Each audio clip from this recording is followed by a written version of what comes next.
Hello everyone. For this podium discussion, we are joined by Mundia Moola Buesser and also Deniz Kayadelen. Mundia is senior management at EY and a professional figure athlete in the World Natural Bodybuilding Federation. She is also 2021 SNBF figure champion. Denizs, in turn, is a talent management lead at EY Switzerland and the 2022 world champion in ice swimming, which makes her the first Turkish woman who became a world champion in ice swimming. So welcome, guys. It's so happy to host you here in Zurich. Welcome. Thank you. Great to be here. So let me start by addressing your wide range of commitments. Not only are you managers in EY, but also accomplished athletes. Can you maybe walk us through your background and tell us to what extent your diverse pursuits enrich your careers? Would you like to start? Shall I go first? Sure. So I'm originally from Zambia, where I was born and raised in Lusaka. And about 20 years ago, I met my husband in Cape Town in South Africa. He's Swiss. And when we got married, we decided to move to Switzerland. And something that's always kept me along during this time is my love for physical fitness and looking after myself. And what I realized is when I joined the corporate world here, how I looked after my physical and mental being was so important because it helped me to cope with all of the demands that came up with regards to the job and the different responsibilities that came along as I developed in my career.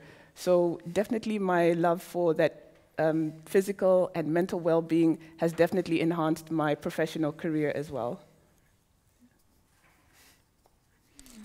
Yeah, maybe I can continue. I born and grew up in Germany, but my family comes from Turkey. And when I was 11, I moved to Turkey. And for me, it was a massive challenge, a new culture, new language. So I had the feeling I lost all my bases because, at least, when you grow and have a specific culture, you are used to it. And then I started with swimming. And before that, swimming was for me just one hobby beside other hobbies. But I felt home in the water.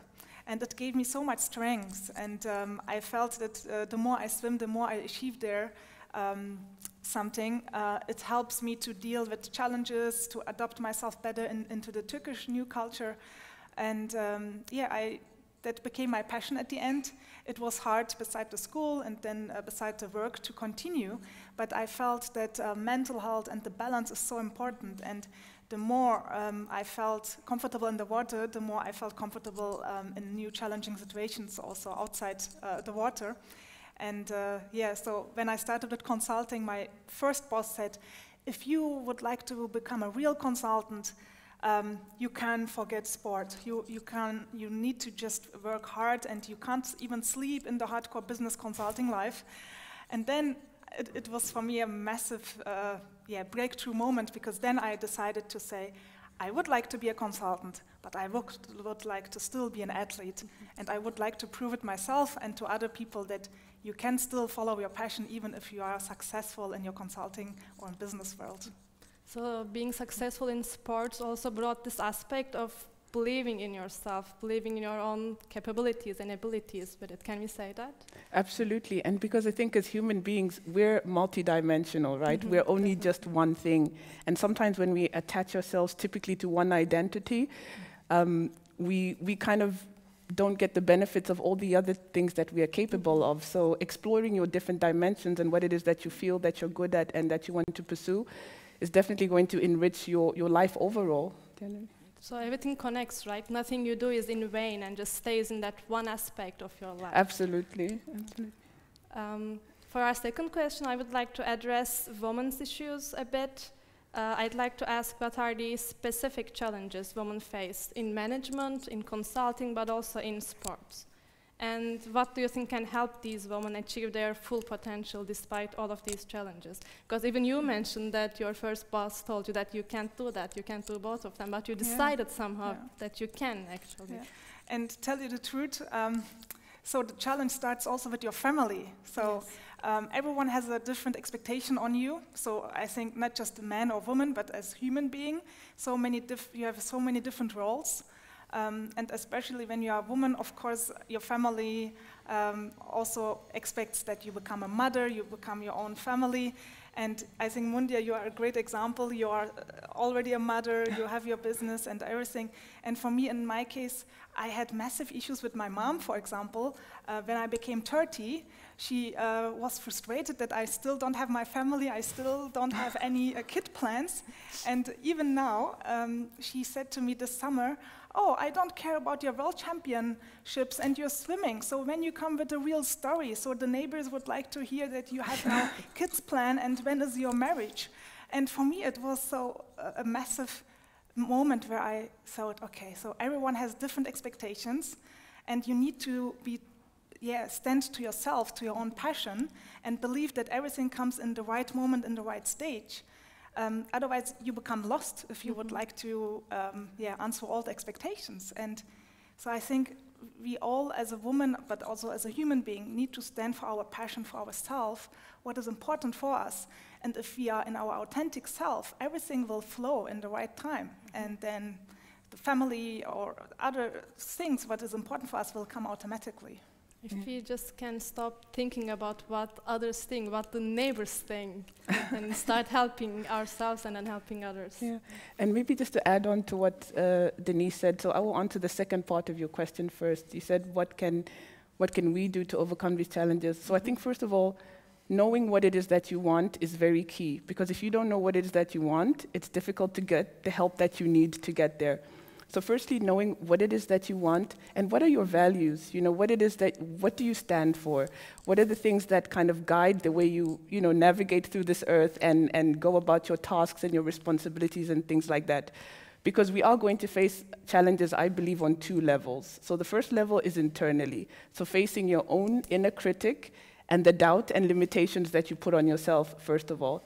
And then secondly comes all the other external challenges. So dealing on them on those two different levels, not one is bigger than the other. It really depends on how you as a person deal with it. But I think once you really tackle the core, those issues that you face internally and your inner critic, that's already a big step ahead in facing all the other external challenges that come from outside, because you have no control over the external challenges. You can only control what's happening within you. And so if you kind of start facing that, I found for me, when I kind of got to that point and thought, okay, face the challenges that are within you first, it really helps deal with everything else. Yeah, that's true. And I also wanted to ask you about community, work life. Because our colleagues are the people that we spend the most time with, right? They are our natural community. Yeah. And how do you think they can contribute to this internal struggles, or how can they help? Sure. Or what is your experience in the EY? Yeah, sure. I think it's really important to have a community, to have a work environment where you can still be yourself, and also ask for help. And within EY, for example, I think I feel the massive support from my managers, from my colleagues. When I have a competition, they say, okay, we will take care of your work, so don't worry about us. And this is a real, massive important topic. Also to be yourself, to be not afraid to say, oh, I have a training this evening, I need to go earlier maybe. And to be your authentic self. And I think that's what EY really is successful in bringing it. Yeah. I would like to maybe add on to that as well. So I have this analogy, when I'm going through something and how I see the support system that I have. And I have an internal support system at EY, so managers that I work with, partners and colleagues as well, and externally as well. And sometimes when you're not able to cope with something, you have to lean onto your network and your support system. And I think at EY, I've had such a tremendous amount of support with the people that I've met who I know I will be connected to even beyond the work environment. So there I can definitely say it's so important to have that support and feel that once you have that support, you then feel you can bring your authentic self, and that allows also the people around you to be authentic, and then everybody thrives in such an environment. Now you are also creating an enabling space for everyone. Absolutely. By being yourself. And of course the family support system, the friends, so that's also important. So the success never comes from just one person, right? So it's the overall picture. Yeah. But I think in order for others to support you, you should also be in a position to say, okay, I need help right now. Yeah. because it's not just women, it's not just young women, but I think many people struggle with the fact that, or not the fact, but the way people see others is that, okay, this person is perfect, this person is a world champion, this person is a Swiss champion, so they need to do everything perfectly, they need to be able to do everything perfectly. Which brings me to my third question, which is failure. Because we've been talking about your accomplishments, which are amazing, I have to say, but what about failure? How do you deal with it? Yeah.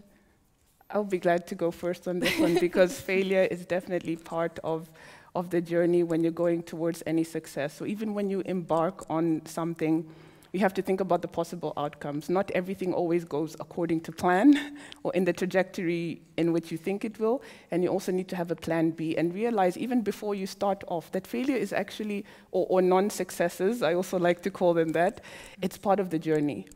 And anything that I've learned so far is I've learned the most from my failures than from the areas where I succeeded. Because the next time when you attempt something, you're kind of armed with this experience and wisdom to hopefully make the decisions that lead to a better outcome.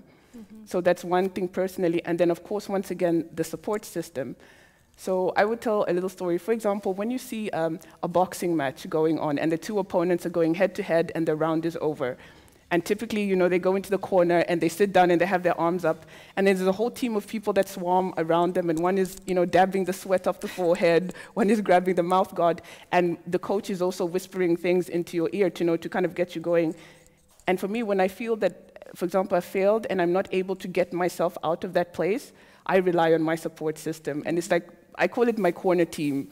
So this is my family, my mentors within the firm, my mentors out of the firm, some people who are my mentors, and they don't even know that they're my mentors, but because I admire the way they carry themselves, their character, and how their words are aligned with their actions. So I kind of go to that support system, because when we do get into that place of where we feel we've failed, sometimes you can't get out of it on your own. You need that support. So definitely have that support system as well. And yeah, that's who I kind of go to, my corner team. Yeah. And it's okay, right? It's okay that you can't always do everything perfect. Oh, absolutely. Right? No, perfection, I think, is quite overrated, because that's what sometimes stops us from doing things, because we think we have to have it all figured out. And you don't. Sometimes you have to figure it out along the way.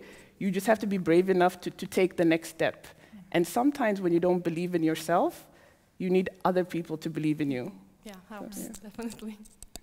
And adding on that, I think we need to stop fear of failure. So failure is a natural process. So when I was in a competition 15 years ago, it was in a cold water, open water.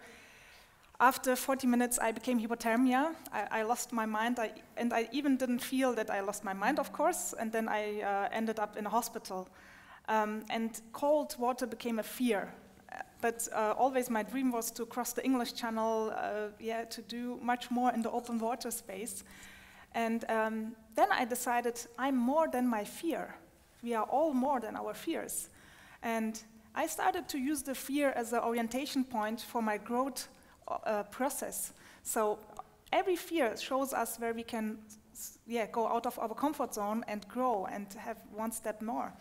And at the end, I started with cold water showers, cold water trainings, step by step expanded my comfort zone, and crossed the English Channel as a relay team, but decided next year to do a solo, and even became a world champion in ice swimming, which even I couldn't dream of. And the same in business. For example, in the past, I couldn't do nice presentations. I failed at one presentation where my boss came to me and said, Denise, you are losing people, you are not structured enough. And for me, it was a massive failure, because I wanted to be perfect. I wanted to perform well also in the business time. And then I had fear, of course, of presenting something. But then I used it again and learned from the feedback, learned from my failures. And now I speak in front of hundreds of people. So I think we need to use those failures and see it as a growth chance. And since you're a psychologist, you also have the know-how on how to deal with those things. And I remember a couple of weeks ago, we talked about pain in the same similar lines, right? You said also pain is something natural. And what we can do is just to use it and transform it into creativity instead of running away from it. Yeah, absolutely. Which we all face it during the pandemic time as well. So we all had different pains, right? But yeah, how we deal with that, how we transform it to creative energy. What did you do in the pandemics? So now that we're on the topic. Yeah, I was in lockdown in South Africa. I was as an expat there, so EY offers many opportunities, also worldwide. And then I was so frustrated, so in pain, alone there, out of my comfort zone. But then I tried to say, okay, so how can I transform this frustration into a positive creativity? And I started to write my book, Out of Comfort Zone. And yeah, so at the end, that was my dream. So I think we have all the time we can ask our questions. If we feel pain, how we can learn from it or how we can transform it to another direction. And share it with people, right? You're not alone. Yes, definitely. Absolutely, and maybe just to add to that point as well, of sharing it with people as well. Sometimes we feel like we have to go through something alone, because if we don't share, or we might feel that maybe we're not strong enough or so, but there is a lot of power in vulnerability and sharing, because you never know the amount of support that's going to come back to you once you open up. So yeah, it's definitely It's key. amazing to hear these things from you, from world champions, from Swiss champions, that, hey, you're also people. We are all vulnerable people. So as a final question, I think our time's almost up. I'd like to come back to EY and maybe connect our conversation to the bigger picture. So what do you think is EY doing to create a more gender diverse or a more diverse in general work environment? And what do you think can be done across the board about it? Yep. Shall I go first in that one? So I think within EY we have tons of programs that support the employees in many different ways. For example, we have the Support for the Parents at EY program that supports both the male and female parents of new parents, and such programs as well as the EY Professional Women's Network that absolutely brings a lot of different people together throughout the organization and from externally. So there are definitely networks that have programs in place that help people to get through the certain challenges. What's important when there's always such a network or initiatives or programs is that you customize it for your situation, because everybody's situation is different at home with your hobbies or whatever it is that you like to do. So really take those programs, and within EY there's so many that I have benefited from myself. Take it and then customize it to your situation so that you really feel that you can bring the best version of yourself, not only to work but in everything that you do. Yeah. And as Mundia said, we have different programs, flexible working times, flexible working locations, and I think, that should empower us as women to realize our dreams. If it's taking care more of family, but also maybe taking care of your hobbies, of your passion. And there EY is a good role model, I think, there, and many companies we see that they have also like departments, D&I departments, and doing many projects on that. And I think that's the best way to go forward. And we also have questions from the chat, from Slido. One of our audiences wants to know how do you find the time to do your sports, and how many hours do you sleep, work, train, or relax each day? And what is the best way to manage time? Okay, I will respond to this one first. So this is a question I get asked often, and I always say two things. So if you want to make time for things outside of your typical responsibilities, you have to decide what your priorities are. So personally, what I do, I always say is, what are you doing between 5 and 7 in the morning, or between 8 and 10 in the night? Because you have those 2 hours kind of during the day to decide. So either you choose the time to either relax with friends, which is great, or relax at home.